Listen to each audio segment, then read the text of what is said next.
Good evening. This is CTV News for Monday, June 10th. I'm Patricia Vallone. Thank you for joining us. Well, the scene has been set for a likely showdown between the local agency that's in charge of planning in Parkland in the Washington area suburbs and state planners over a proposed Beltway expansion. The friction is over Maryland Governor Hogan's plan to widen Interstate 270 and the Capitol Beltway. CTV's Danielle Irby was at today's Prince George's County Council hearing on the issue and joins us now. So it's quite heated a debate there? Yeah, I mean, we can all mostly agree that congestion on the Capitol Beltway does need to be eased. But that's pretty much where the agreement on this management land study ends when it comes to how to go about the expansion. Today, the Prince George's County Council heard from the Maryland National Capital Park and Planning Commission about their concerns that bi-county agency is reviewing the project for both Prince George's and Montgomery counties. Last week, its governing body voted 9-1 against recommendation from ARDS, which is the detailed study of the expansion proposed by Maryland's Department of Transportation State Highway Administration. The agency contends several proposal details are not in line with NEPA, which is the National Environmental Policy Act, and also adversely affects traffic routes on the Prince George's County side.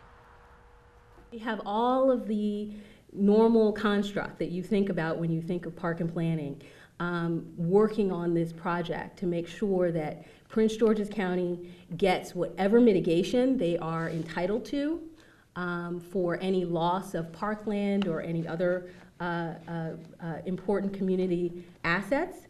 We are focused on making sure that whatever happens benefit. Certainly that is a possibility. After all of the discussion, what the governor did was to say, okay, since the majority of the opposition and concern was based on 495, he chose to make I-270 essentially phase one of the project. So next week, there is expected to be a call for public input.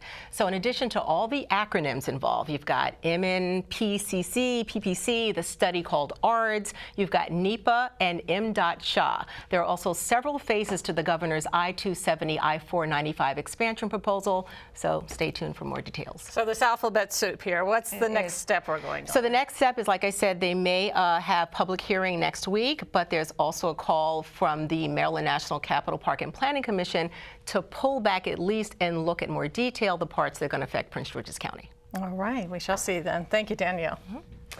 Well, a former University of Maryland basketball player charged with rape appears in court today. CTV's Keisha Butts is at the courthouse with the details.